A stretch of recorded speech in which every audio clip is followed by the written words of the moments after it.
Welcome to the Natural Health Show with one of New England's leading natural health care specialists, Mark Mincola. Call Mark at 781-837-4900 on 95.9 WATD. He's waiting to hear from you. Welcome home, Natural Health Nation. As always, great to have you on board with us. We're here with key interest on your well-being from the natural health perspective, of course. We hope you're all feeling well and in good stead. And to keep you that way, we're going to keep the information flowing here. You know, $942 million per year on over-the-counter antacids. Almost $1 billion a year on over-the-counter antacids. And when you think about GERD, or gastroesophageal reflux, gastritis, heartburn, acid indigestion, call it what you will, 25 to 40% of America suffers from acid indigestion, and these antacids, of course, are their solutional response. We're talking about 25 million who are diagnosed with the condition. 60 million suffer from heartburn at least once per month. So we're talking about a tremendous number of Americans, and a growing number of Americans, who are suffering from gastritis, suffering from acid indigestion, GERD, or gastroesophageal reflux, or many just refer to it simply as reflux. And the numbers are just climbing on and on. So we want to talk about that this evening. And when we talk about GERD, or gastroesophageal reflux, of course, we're not just talking about over-the-counter antacids. We're also talking about PPIs, or protein pump inhibitor drugs, such as Nexium, Prevacid, Prilosec, Protonix, etc. These make up the third most prescribed drugs in America. $15 billion, that's with a B, in sales, representing 110 million prescriptions every single year in America. So we're talking about some really profound issues related to gastroesophageal reflux, and an awful lot of folks who are developing dependencies on either over-the-counter medicines or proton pump inhibitor drugs. And, you know, there have been 3 recent studies that indicate that these PPIs, or these proton pump inhibitor drugs, such as Nexium, Prevacid, Prilosec, Protonix, may actually be very problematic and may actually increase your risk of infection from the bacteria Clostridium, which can result in severe diarrhea. It can also lead to the removal of the colon, and in some cases, death. And we're talking about one recent study in particular that examined data from over 100,000 hospital patients. 100,000 hospital patients. And a second study on PPIs, of course, found that subjects were 42% more likely to see infection return after using the PPI drugs. And these drugs, of course, are widely used, as we pointed out just a moment ago. 15 billion in sales, 110 million prescriptions per year. And yet, according to these 3 recent studies, we could have serious problems with these medications. The third of the 3 studies that we mentioned just a moment ago, 161,000 postmenopausal women were looked at, and it was discovered there's a 47% increased risk for spinal fractures, a 25% increased risk of forearm and wrist fractures. So we're talking about, again, a medication right now that is on the rise in terms of usage. We're talking about 110 million current prescriptions per year, 15 billion in sales. Here we're talking about an increased risk of spinal fractures for postmenopausal women at a 47% risk rate. And as we said, also a 30 to 40% precancerous risk as well. 42% more likely to see infections return. So it's not like these medications are just clear-cut medications without any side effects or any kind of problematic potentials. There's some very serious problematic potentials. I think the other part of this issue is we need to discuss exactly what the root cause of this problem of gastritis, heartburn, acid indigestion, or reflux is all about. Very rarely do folks approach it from the perspective of let's logically tap into the root cause and let's see if we can't make natural sense of the issue. Rarely is that, of course, done in our world, which is precisely why we're here. And that's what we're going to do with you this evening. There are some remarkable, simple, natural, safe solutions that do not carry the risk factors. And perhaps even more important than that are intelligence offerings. They're intelligent solutions that make logical sense in the a priori manner. If you are building up acids in your body, then you want to know why. And if you're building up these horribly corrosive acids in your body, there are very specific reasons why. And they can be prevented. They can be treated from the natural perspective. I've done it pretty much on a routine, daily basis for the past 30 years with folks that I've worked with. And we're going to talk very much about those solutions from a very logical perspective. There's also some natural medicines that do not carry such a burdensome potential for side effects. And they're very powerful medicines that are very, very well utilized these days, and they produce pretty swift results. And again, the key here is there's no contraindications. These are safe over-the-counter medications, or supplements, I should say, natural food supplements, that are difference makers. And they're not overly expensive. Again, they have been well studied, and they're well worth your review, and that's exactly what we're going to talk about. So we come back from these messages, we're going to talk about the natural approach to dealing with reflux. Stay right where you are. Alrighty, welcome back, and great to have you on board with us this evening, this lovely summer's eve. Also, little note, we're live on Ustream right now, so you have an opportunity to check that out. If you have access on Ustream, you can check this thing out visually live. And also be on YouTube, so we'll load this program on YouTube as well. So plenty of audio-visual support here to help you tap into the Natural Health Show, and we love having you on board. Hey, we're talking with you this evening about reflux, something that is very, very troublesome, unfortunately ever so common in our world. 25 to 40% of Americans currently suffering from the heartburn, the acid indigestion, the gastritis, the GERD, the reflux, call it what you will. We're talking about $942 million of over-the-counter antacid prescriptions, I should say non-prescriptions, per year. From the prescriptive side of things, we're talking about the proton pump inhibitor drugs, the Nexiums, the Prevacid, the Prilosec, the Protonics, and to the tune of $15 billion in sales, representing more than 110 million prescriptions per year. So the numbers are staggering. America has got a gut problem, no two ways about it. And it's got a solutional problem as well, according to these three recent studies, because one study in particular found that after looking at 100,000 hospital patients, that there's an increased risk associated with the use of these PPIs, or proton pump inhibitor drugs, the Nexiums, the Prevacids, the Prilosec, Protonics, and all, etc. And the risk, of course, is for the bacterial infection Clostridium, which can cause severe diarrhea, can lead to the removal of the colon, and in some cases death from a precancerous condition. Again, another study found a 30 to 40% increased risk for returning infection, for a return infection for those folks using the PPIs. And again, the third study in this particular series found 161,000 postmenopausal women were followed with a 47% increased risk for spinal fractures, a 25% increased risk for forearm and wrist fractures as well. So we're talking about some real serious issues. And again, is there a benefit ratio, a risk-benefit ratio shift here?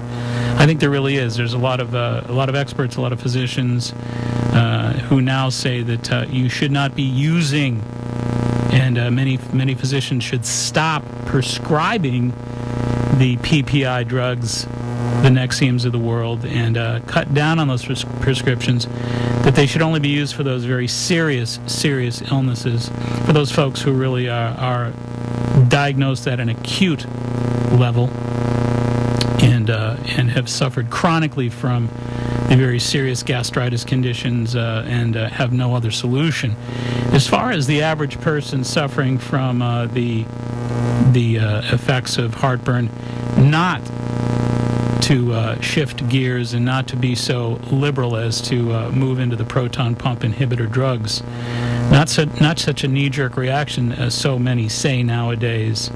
Again, the risk-benefit ratio has been evaluated and reevaluated, and apparently we really need to think twice before we move into the area of the proton pump inhibitor drugs because stomach acids protect against Clostridium bacteria. And acid-suppressing drugs like these PPIs may allow the bacteria to actually gain a foothold and cause some even more serious repercussive effects. So there's a whole new strategy now, and part of that strategy, at least to my way of thinking, is let's educate patients. Hey, what the heck? You know, I mean, for the most part, patients have not been brought in the loop. They've not been educated. Of course, that's something that I spend an awful lot of time with and have for 30 years. Educate the patient. Let them get a little clue about what's going on here. And, you know, what we're talking about with a lot of these reflux conditions is we're talking about the idea that there are acids in the body.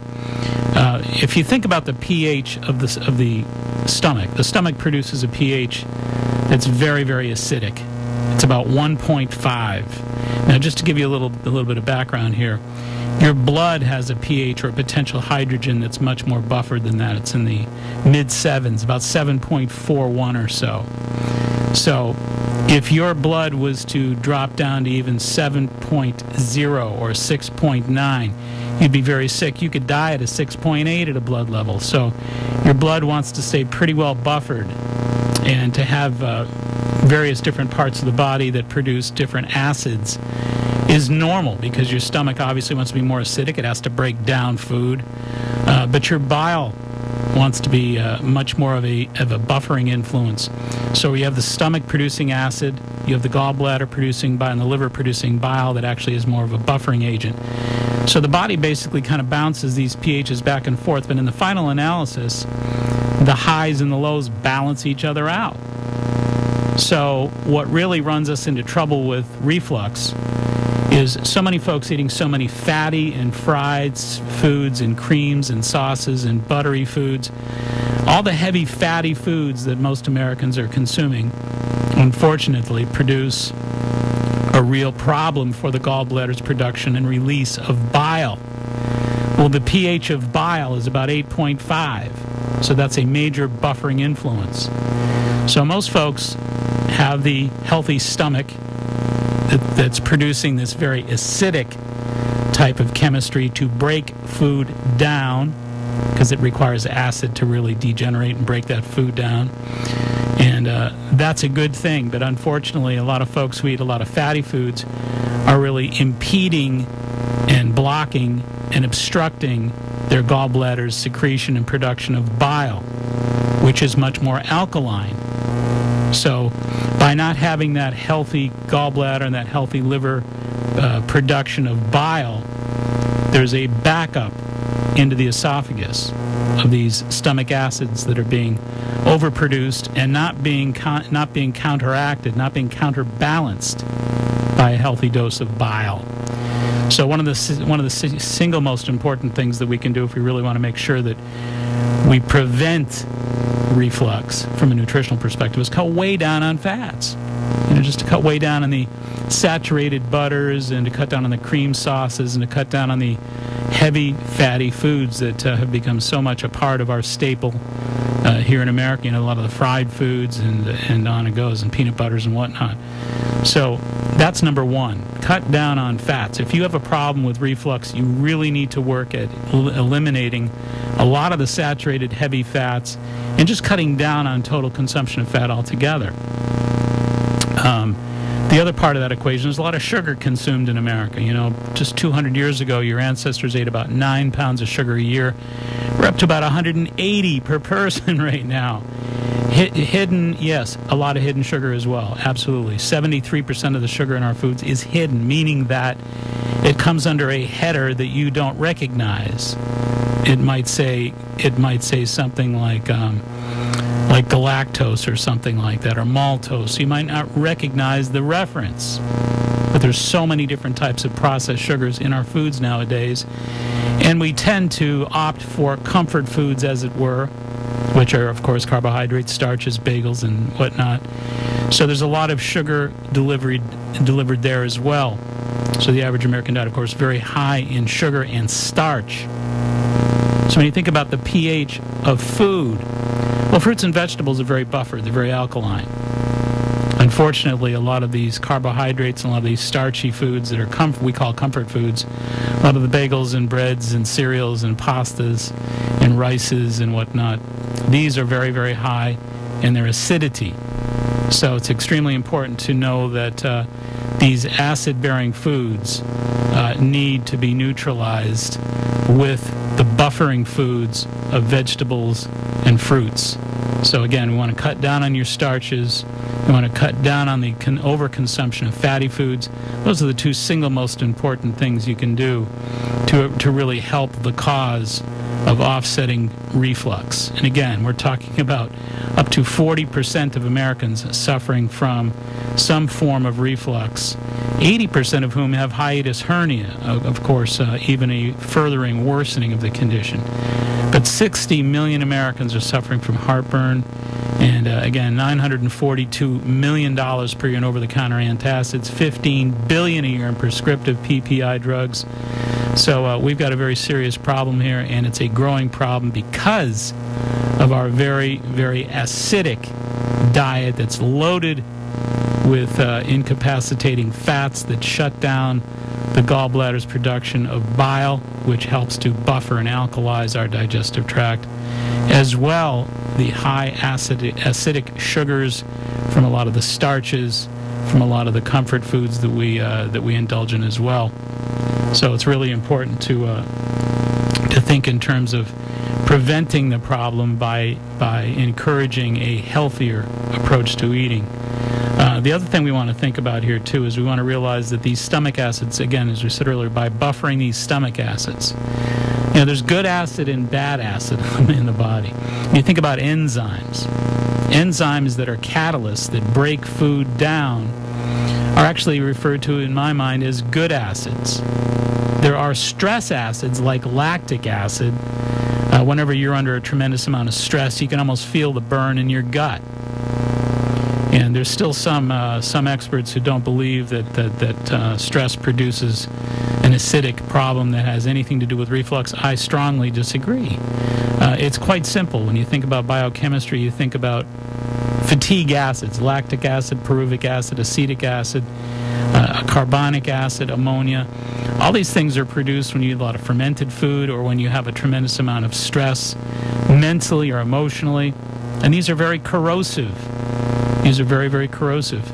And it's sort of like suggesting that the more stress we produce biochemically, the more acidic we become. And the more acidic we become, the more we sort of create a system that becomes biased as a corrosive reflux type of chemistry.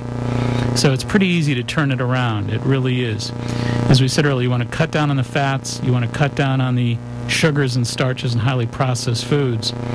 And again, eat a high volume of fruits and vegetables because those fruits and veggies are loaded with alkalization. Those are very, very buffered, very alkaline foods that will help soothe the inflammatory condition known as reflux.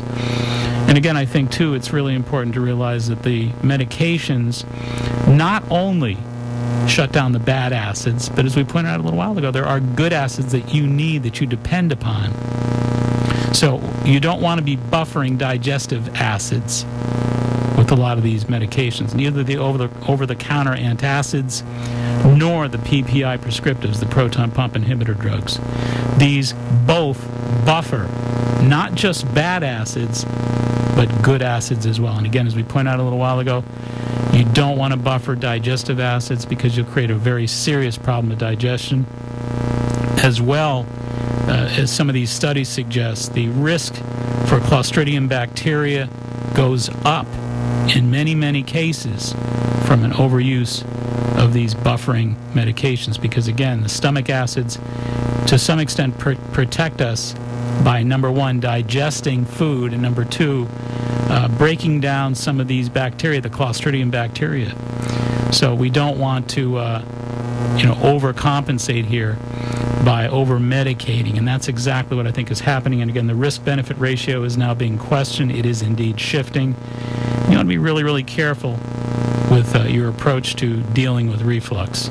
You want to have some conversations with your physician about it, because again, I think that many physicians, many experts nowadays are saying be more cautious and be more reluctant to recommend these PPI drugs, because again, they've studied them pretty extensively of late, and many of these new studies indicate we could be in big trouble here with an overuse of PPI drugs.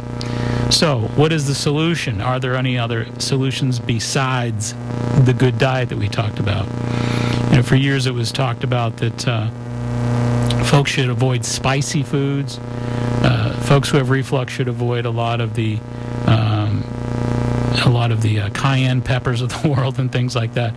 Well, a lot of the new studies say that that's really not the case. That you certainly want to be careful about acidic foods as long as your gut is unstable. So too much lemon, lime, citrus, orange juice, you want to be careful of those. Certainly vinegar doesn't work at all, because vinegar produces a lot of carbonic acid and a lot of ammonia in the body, and that's going to contribute to a worsening of that deterioration, and actually will feed some of the negative bacteria as well. So you want to be really careful about those fermented foods. We talk about that quite often. The other thing you want to be thinking about here is there are safe natural approaches from the standpoint of natural medicine. One of the things that I like to mention before we get into the natural supplements is buffering your pH, your potential hydrogen, with chlorophyll and baking soda. Simple way to really take care of that gut. Chlorophyll is extremely high in alkaloids. Chlorophyll is extremely high. Chlorophyll is basically plant blood, folks. So for folks who eat a lot of greens, a lot of vegetables, they're loading their diet up on chlorophyll, which is very, very buffering, very soothing to that burning gullet. So chlorophyll is actually probably the most important food supplement to begin with. Chlorophyll has a very high potential hydrogen because of all the potassium that it has. And that's an extremely important component to buffering your chemistry. So chlorophyll, I recommend if you've got reflux, you want to take liquid chlorophyll. Liquid chlorophyll. 1 tablespoon 3 times a day in water is a starting point. You may have to double that. I have a lot of patients with very serious chronic reflux who have to take 2 tablespoons of liquid chlorophyll and about 4 or 5 ounces of pure water 3 times a day. And that will make a difference. Now, it's not going to make a difference overnight. It'll take a little bit of time. It may take 2, 3 weeks, 4 weeks. But here's the other part of the equation. You need the urinary strips. Go down to Good Health Natural Foods or look them up on the internet. There's a company in Brooklyn called PHYDRION, Fidrion, PHYDRION. They're in Brooklyn. And it's a company that makes the nitrazine strips, the .067 calibrations. They're very, very well calibrated. And you want your urine to be between 6.4 and 6.8. If it's over 6.4, you're in good shape. If it's under 6.4, you're too acidic. And you have to be very, very careful about that.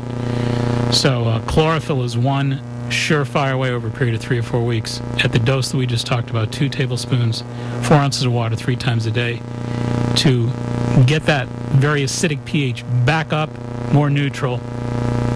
And if you're having trouble still after 3 or 4 weeks, I say you want to certainly think about adding baking soda. 1/2 a teaspoon of baking soda and 4 ounces of water before bed. Why baking soda? Because baking soda has an extremely high pH, very alkaline, it's very buffering. And it's really the quickest way, actually, along with the chlorophyll. Together they work exceptionally well. So you want to think about the 1/2 teaspoon of baking soda, 3 or 4 ounces of water before bed. You want to think about 2 tablespoons, 1 to 2 tablespoons of liquid chlorophyll, 3 or 4 ounces of water. And again, that's 3 times a day. With more fruits, with more vegetables, with less fat. and certainly less sugar. All right, we're going to be back with you in just a few minutes here to talk a little bit more about reflux. We've got some really interesting natural medicines that have been pretty well studied, and certainly I've recommended them over the years and found great success with them. We're going to talk about those, and a little bit more about what you can do to naturally treat reflux. Stay right where you are. Alrighty, welcome back. Hopefully you're in good stead this weekend. Hopefully you're feeling well. And we certainly want to help you try to keep it that way. An awful lot of folks taking proton pump inhibitor drugs, the Nexiums, the Previcids, the Prilosec, Protonics, etc. 15 billion with a B in sales. That's a lot of dough. 110 million prescriptions per year. And even the OTCs, the over-the-counter antacids, 942 million. That's almost $1 billion per year there. So America has got a sick gut, unfortunately, and it has a lot to do with the stress of their diet and the stress of the American lifestyle as well. You put the two together, you get a lot of problems. And, well, obviously, many of you out there listening know all about this stuff. But I think the thing that people need to really catch here tonight is there's an increased risk of infection, according to these 3 studies, with an awful lot of folks, based on 100,000 hospital patients who were examined, that were followed in this particular study. And the key here is the Clostridium bacteria can literally become more stable and can gain a foothold with the use of the PPIs.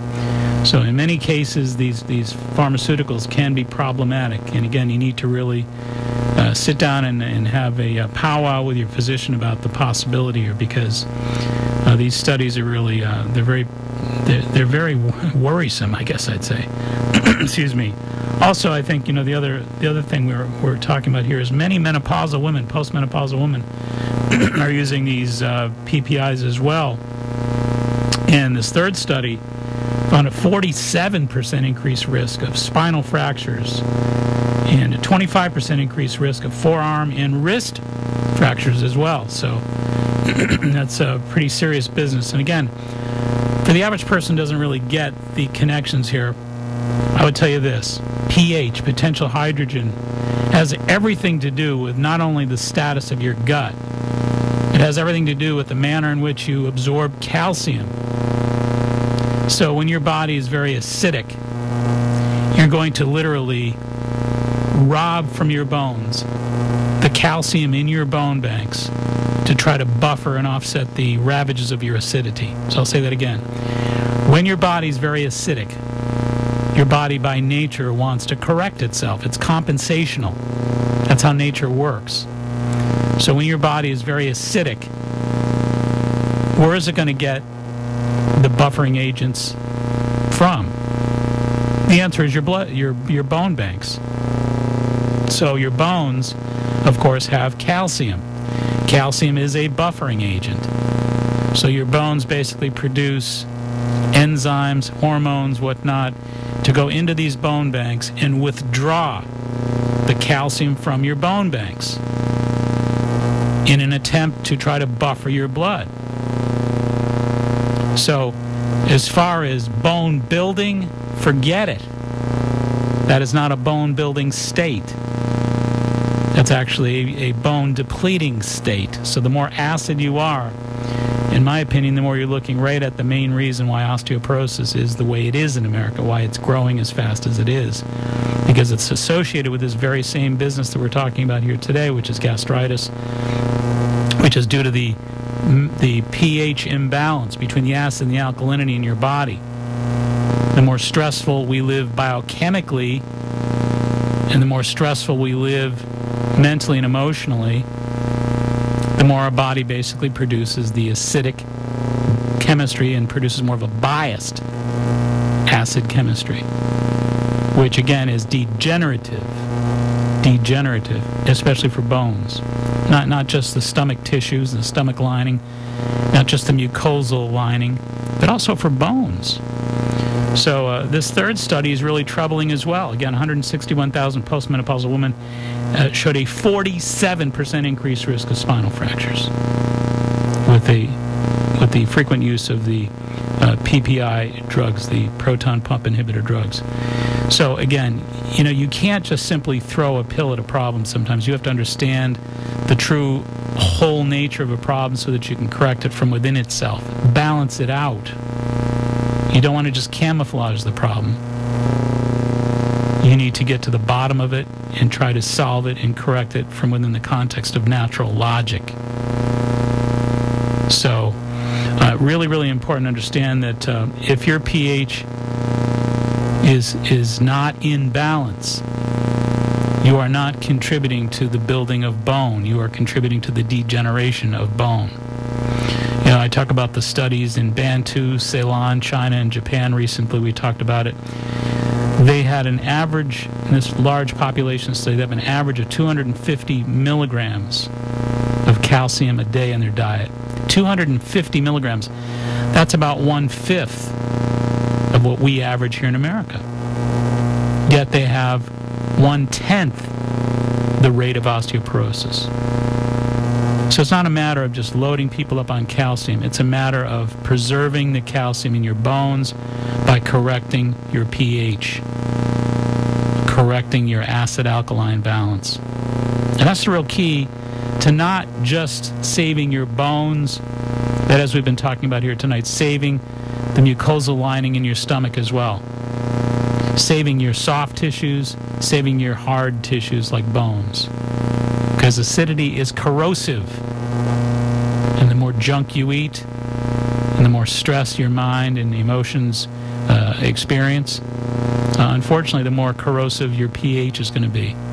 And that's why these numbers are going up. That's why Americans are spending $942 million per year on over-the-counter antacids and $15 billion per year on these medications that can be troublesome. Because, again, you can't just simply go to that logic that simply wants to throw a pill at the problem.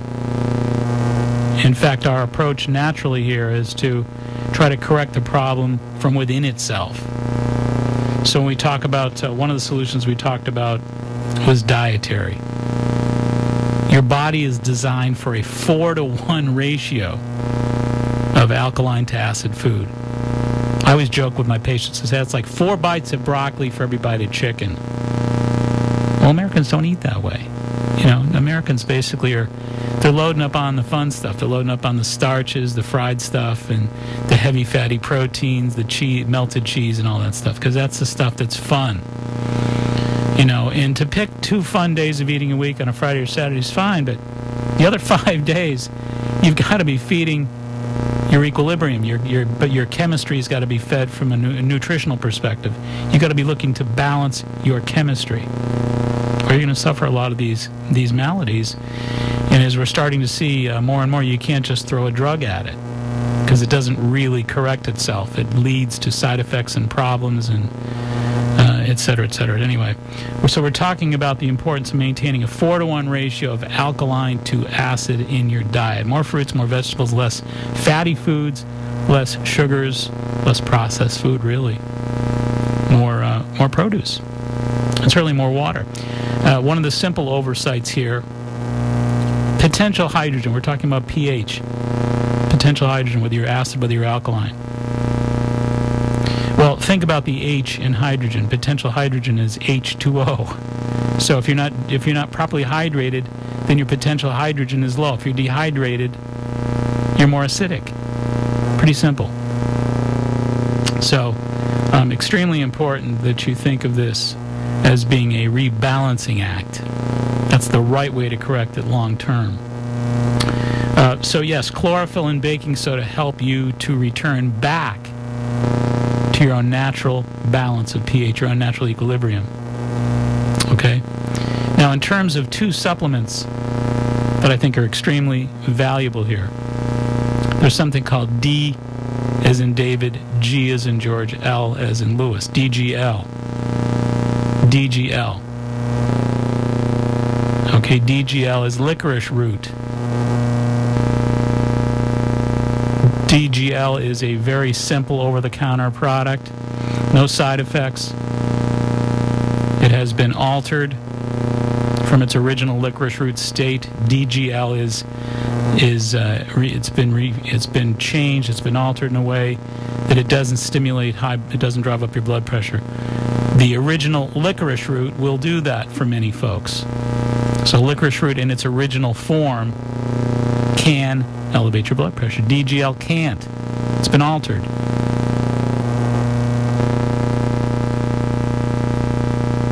Okay, so DGL is available at your health food store, and really important as a natural supplement. Been studied since 1982 for its effectiveness versus Tagamet, Zantac, Prilosec, Prevacid, Pepcid, equal to the task according to a study published in the British medical journal Lancet as far back as 1982. They found that it healed ulcers in 8 to 16 weeks with no side effects. DGL, which is the altered form of licorice root. Deglycerizonated is what it's called, DGL, deglycerizonated. But it is actually, again, a safe form of licorice root with no negative side effects. And when you think about the fact that 20% of adults over 40 and 50% of adults over 60 have H. pylori bacterial imbalances, that's incredible. 20% of all American adults over 40, 50% of all American adults over 60 have H. pylori bacterial problems. Well, DGL can help you with that. DGL can actually help you to restore a balance in those mucosal tissues. It's said to improve the terrain of the gastric mucosa. DGL, again, published, the first study published for its effectiveness, 1982 in the British medical journal Lancet, healed ulcers in 8 to 16 weeks, as effective as Tagamet, Zantac, Prilosec, Prevacid, Pepcid, without side effects. Okay? It doesn't throw the body into that disequilibrium, so the body can still produce its enzymes, which is something that's really important. Whereas if you're taking a lot of these earlier the aforementioned medicines, the prescriptive and the over-the-counter, such as the Zantac, Prilosec, etc., they will buffer your enzymes. Okay, so there's good acids and bad acids. The DGL will not do that. So it helps you to continue to restore your own natural equilibrium from the perspective of good acids, enzymes, catalases. What kind of dose? I can almost hear you asking that question right now. Generally speaking, we're talking about 750 or as high as 1,500 milligrams. 750 to 1,500 milligrams, so it's a single or a double dose. 20 minutes before meals. DGL. 750 to 1,500 milligrams, 20 minutes before breakfast, lunch, and dinner. All right? Again, real powerful, simple to use. And again, there's chewable DGL. Chewable DGL is really easy to tolerate these days. I think it tastes pretty good myself. I've actually tried it. Many of these things I've tried over the years just to see if I could recommend them, because I want to make sure I know what folks are dealing with when they try this stuff. But the DGL is really pretty good tasting. All right, mastic gum, number 2, mastic gum. Now, it's really not a gum. It's actually a resin from the pistachia tree, the Pistachia lentiscus. That is a pistachio tree, folks, and it's been used as a medicine in Greece, as a natural medicine in Greece for over 3,000 years. There's a tremendous amount of history for mastic, M-A-S-T-I-C, mastic gum, which is, again, the resin from the pistachio tree. And it's pretty remarkable stuff, but studies have found that it reduces bacterial plaque, heals peptic ulcers, and has been used in a number of different studies to treat Crohn's disease. That's mastic, M-A-S-T-I-C, mastic gum. And you'll find it in your health food store at Good Health Natural Foods, etc. in 500 milligram capsules.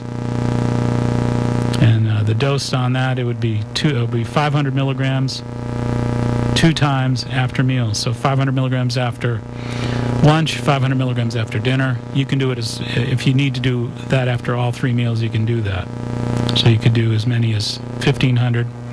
That's 500 after breakfast, lunch, and dinner. Or, again, the standard dose would be 500 twice. But you'd be safe to do that 3 times if you need to. Now, when I think of many folks who might have very severe GERD, very severe reflux, got to get that diet right first. I'm not letting you off the hook that easy. You're not going to just do it with these pills. Do it the right way. Like we said earlier, cut down on a lot of the processed foods, increase the veggies and fruits, and in many cases you want to think about cooking these veggies and fruits, because if you really lack the enzymes, because you've buffered out these enzymes, you've obliterated your ability to break down a lot of fiber.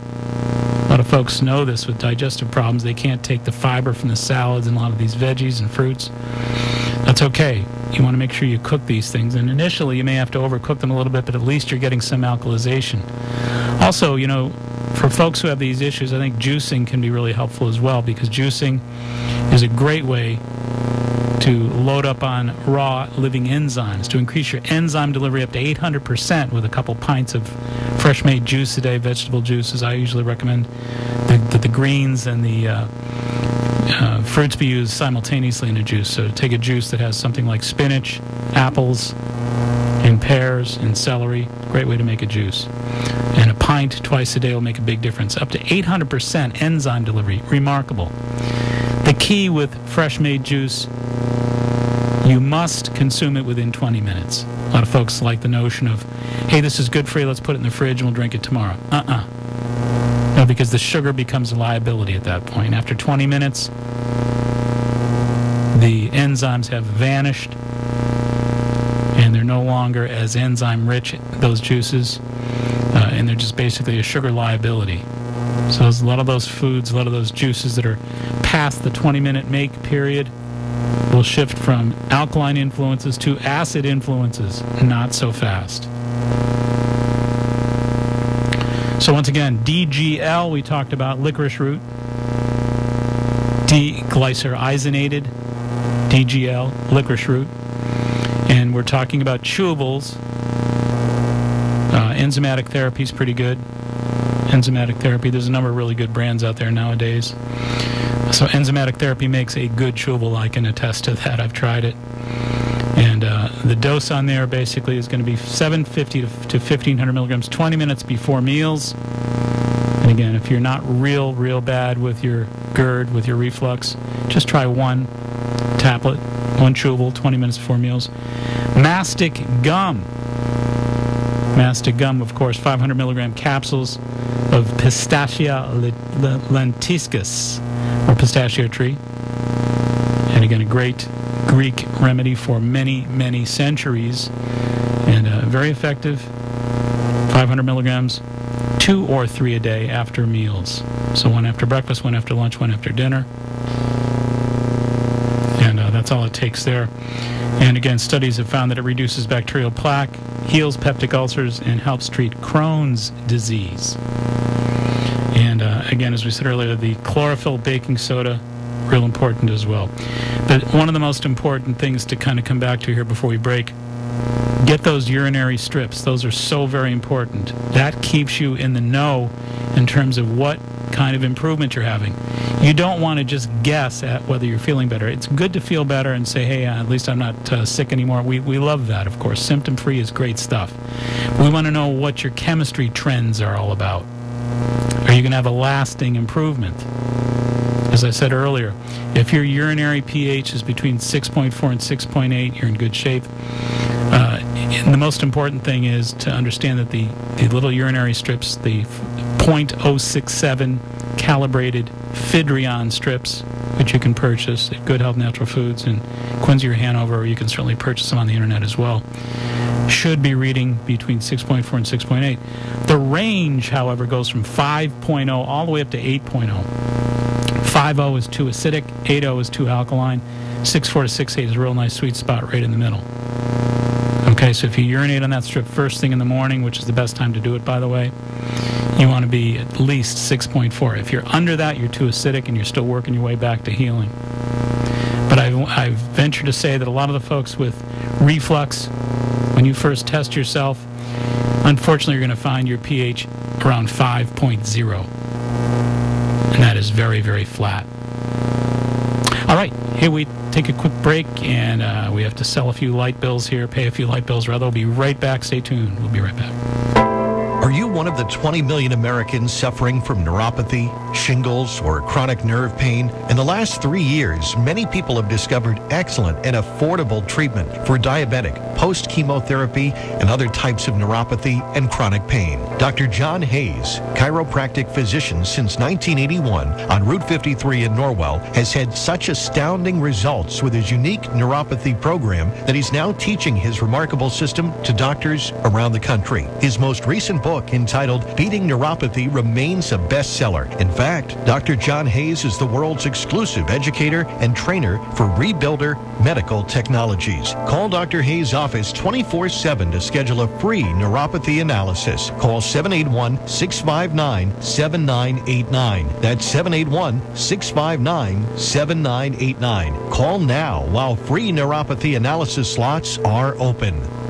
Are you ready to take the ultimate healing journey? Hi, this is Mark Mincole. Let me introduce you to mind, body, spirit practitioner Debbie Lynn Toomey, owner of Ultimate Healing Journey. She is committed to inspiring and providing services of harmony, health, and well-being. Debbie Lynn provides a path to self-empowerment, self-discovery, and healing by teaching you unique, easy-to-use, and effective mind, body, and spirit practices. Her multidimensional technique and guidance help those who have lost their internal compass, assisting them in finding and reclaiming their authentic, masterful self. Hi, I am Debbie Lynn Toomey. As you embark upon this ultimate journey of healing with me, you will begin to recognize the sacred place of true beauty, freedom, joy, and love within you. You will discover your magnificent and powerful self. So call Debbie Lynn Toomey of Ultimate Healing Journey today. I personally recommend her. Call me at 617-653-2561. Visit ultimatehealingjourney.com and like Ultimate Healing Journey on Facebook. The only journey is the one within. Now, back to the Natural Health Show, sponsored by iFrida B and Dr. Mustando of Marshfield Chiropractic. All right, you're looking good. Great to have you with us here this evening. And, we've been talking, I think, about a very serious issue that unfortunately is a fast-growing issue. We talked last week here in the Natural Health Show about the cholesterol problem and the statin drugs and all that business. You got 32 million Americans running up a $35 billion statin drug bill. Now we're talking about the number 3 drug sales representative this evening, which are the PPIs, the proton pump inhibitor drugs. Again, number 1, we have the heart disease drugs, the cholesterol drugs, and we're talking about 32 million Americans on those statin drugs, ringing up a $35 billion fee. Now we're talking about a $15 billion fee here and 110 million prescriptions per year on the proton pump inhibitor drugs. So, America's got some real serious issues with gastritis and reflux, and those numbers are just growing. And I mean, it's astounding, folks, even the young folks that are dealing with these conditions. It's really incredible. Tremendous amount of stress on our digestive tract, tremendous amount of stress on our minds and hearts, and unfortunately, the only solution we seem to be given easy access to are the purple pill solutions, literally. So we just want folks to know that there are some serious issues associated with the PPIs, and again, studies. You might want to take a look at some of these studies, but they make it clear that we need to really reapproach the risk-benefit ratio, which is indeed shifting in these areas. And there are more physicians that are really inclined to sit down and have you talk with their nutritionists or talk with them about approaching this a little bit more from a self-care issue and from a lifestyle issue and a nutritional basis and whatnot. So that's really kind of what we're trying to focus on as well here this evening. And the natural approaches, I think, are number 1, diet, as we made it very clear with tonight. And more fruits, vegetables, less of the fatty foods, less of the fried foods, prepared foods, less of the junky stuff, and more produce.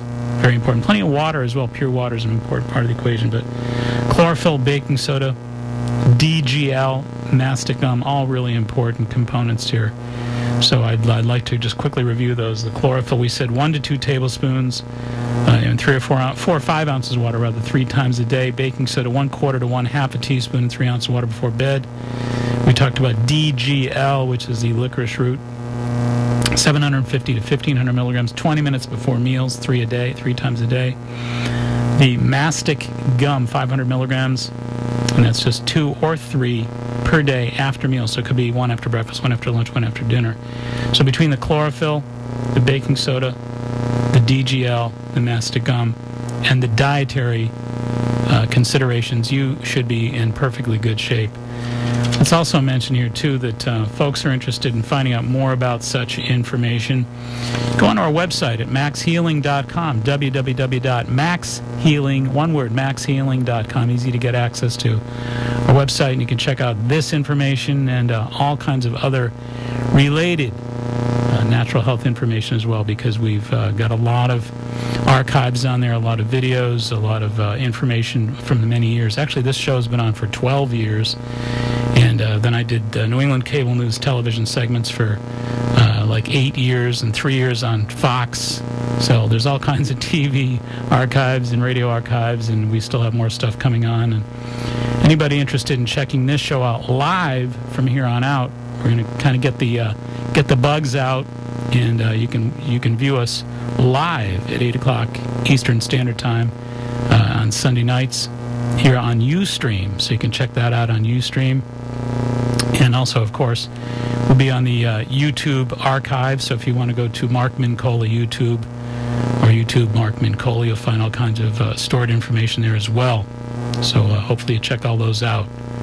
And we're moving up with 2 minutes. Tim's given me the 2-minute sign here, so I want to make sure that we cover everything here. But go to those resources and check out the information, because we're all about trying to make sure that you get as much gratis information as possible to keep you and your family well. From the natural perspective, it's a new world. It's a whole new consciousness, and obviously it's great to be able to bring you this information. And we also want to make sure, too, that folks know that you can actually contact me through those sources as well, because all of the websites and all that business basically have easy access to my contact information. So we hope that if you have further questions, you can feel free to do so on Facebook, etc., etc. Hey, we want to also thank producer and engineer Tim McKinney for doing a great job, as always. I want to thank intern Michelle Riley for helping out tonight, and of course Candida Mamet. We'd also like to thank Ed Perry for being the stalwart, as always. And I'd like to thank you for being loyal, tried and true listeners. And until next Sunday at 8 o'clock Eastern Standard, this is Mark Mincola reminding you all, please be wise, be aware, be well, make it a healthy week. Good night.